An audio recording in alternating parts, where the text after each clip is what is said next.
ከአዲስ ቀን አሁን ደግሞ ወደ ዶት ስትሪም ነው የምናልፈው። ቀደም ሲል የነገረችንን ጉዳይ በዝርዝር ልትነግረን ማስተዋል መታፈሪያ እዚህ ትገኛለች። እንዴት ነሽ?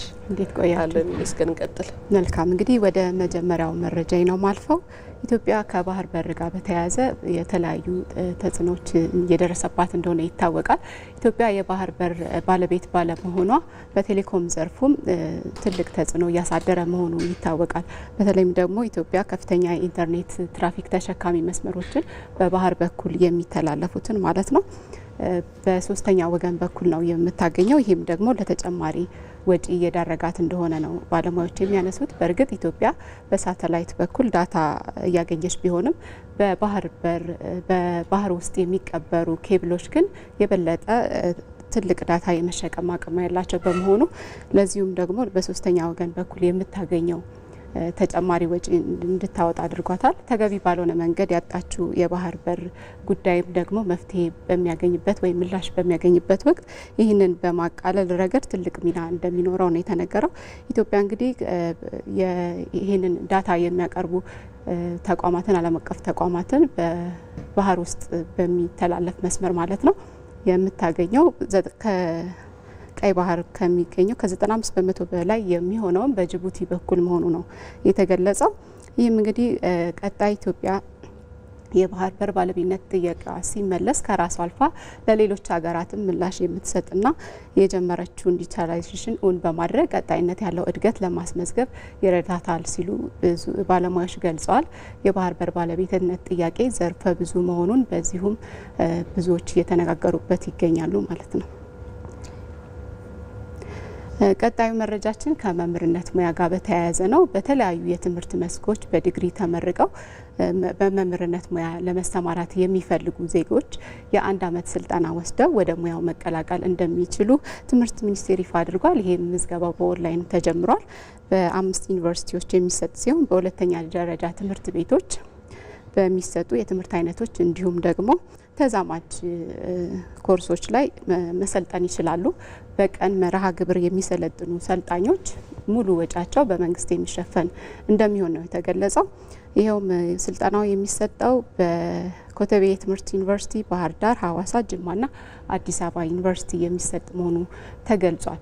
በመምህርነት ዙሪያ ላይ በበርካቶች ዘንድ የሚነሳው በተለያየ የትምህርት መስክ ተሰልጥነው በዘርፉ ተጨማሪ እውቀት ሳያገኙ የሚሰማሩ ከትምህርት ጥራት ጋር በተያያዘ ብዙ ችግር ሲነሳበት የቆየ ጉዳይ ነው። ይሄም ታዲያ ለዚህ መፍትሄ የሚሰጥና በተለይም ደግሞ በግል ትምህርት ቤቶች የሚሆን በመንግስት ትምህርት ቤቶች የሚታየውን የመምህራን እጥረት በማቃለልና መምህራንን በማብቃት ደረጃ ለሀገሪቱ ትልቅ አስተዋጽኦ እንደሚኖረው ነው የተገለጸው።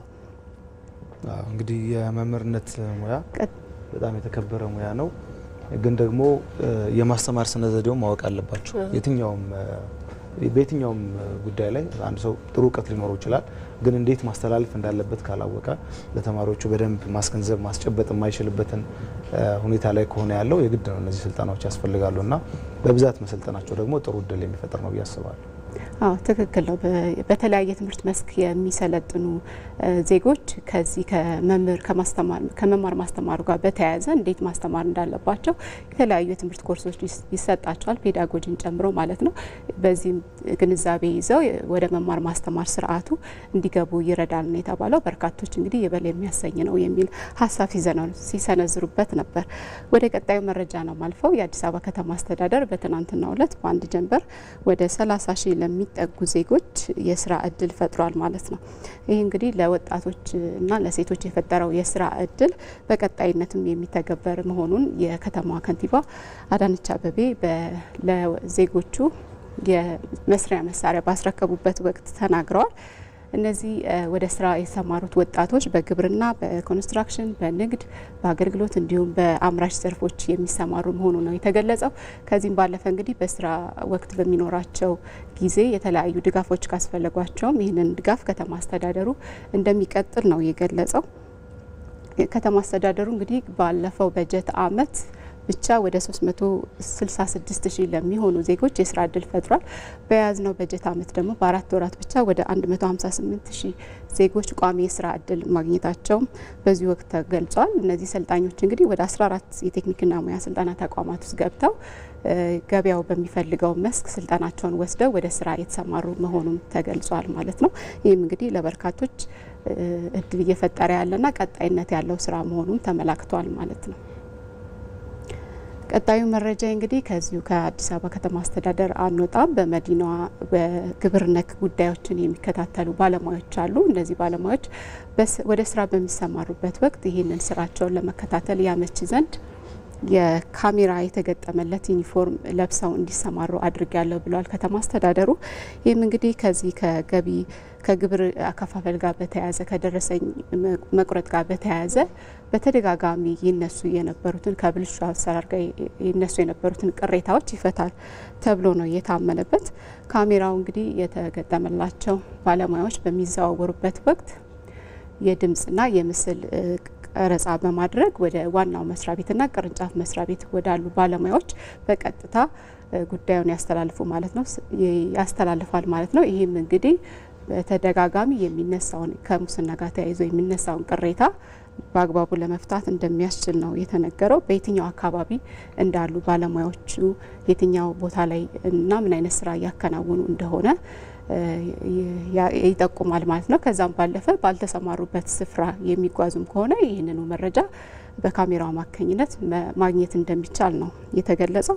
አሁን ላይ ቴክኖሎጂው በመርካቶ 1ና 2 በንፋስ ስልክና ቦሌ ክፍለ ከተሞች ተግባራዊ መሆን ጀምሯል። በቀጣይነትም በሌሎች ክፍለ ከተሞችም በስፋት እንደሚተገበር ከተማ አስተዳደሩ አስታውቋል ማለት ነው። በርካቶችም ለዚህ ስራና ይህ ስራ በመጀመሩ ጥሩ ተሞክሮ ነው ወይም ጥሩ ጅምር ነው ሲሉ አስተያየትና ሀሳባቸውን እየሰጡበት ነበር።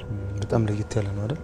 አዎ ጥሩ ነው። አሁን ይሄ እንደ መፍትሄ መቀመጡ፣ ነገር ግን እዚህ ደረጃ ራሱ መደረሱ በጣም ስራን በአግባቡ መስራት ጥሩ ነው። ማንኛውም ሰው ለሀገሩ ለራሱ ለዜጋው እንደሚሰራ ታማኝ ሆኖ መስራት ይጠበቅበታል። ነገር ግን ያሉ ብልሹ አሰራሮችን ደግሞ ለማስተካከል የተወሰዱ ካሉ እርምጃዎች አንደኛው ተደርጎ መቆጠር ይችላል። እንግዲህ ደግሞ መፍትሄ ያመጣል ተብሎም ይጠበቃል። ትክክል ነው። እንግዲህ ቀደም ብለሽ እንዳልሽው የሙያ ስነ ምግባራቸውን ጠብቀው በአግባቡ የሚሰሩ ሰራተኞች እንዳሉ ሁሉ ደግሞ በመጥፎ ስነ ምግባር የሚነሱ ስላሉ ይህንን ተቆጣጥሮ በከተማው ላይ የሚነሳው ቅሬታ መፍትሄ ለማበጀት ከተማ አስተዳደሩ ይህን ጨምሮ ሌሎችን በርካታ ስራዎችን እያከናወነ ይገኛል። ይሄኛው አንደኛው ጅምር መሆኑ ነው በመረጃ የተመላከተው። ወደ ውጭ መረጃ እንሻገራለን። እንግዲህ በጋዛ ከጦርነቱ በኋላ ወደ ሰላም እየመጣች ትገኛለች አካባቢዋ። በደቡብ ጋዛ እስራኤል ካን ዩኒስ በምትባል መንደር 54 ጥንዶች በአንድ ቀን ጋብቻቸውን ፈጽመዋል።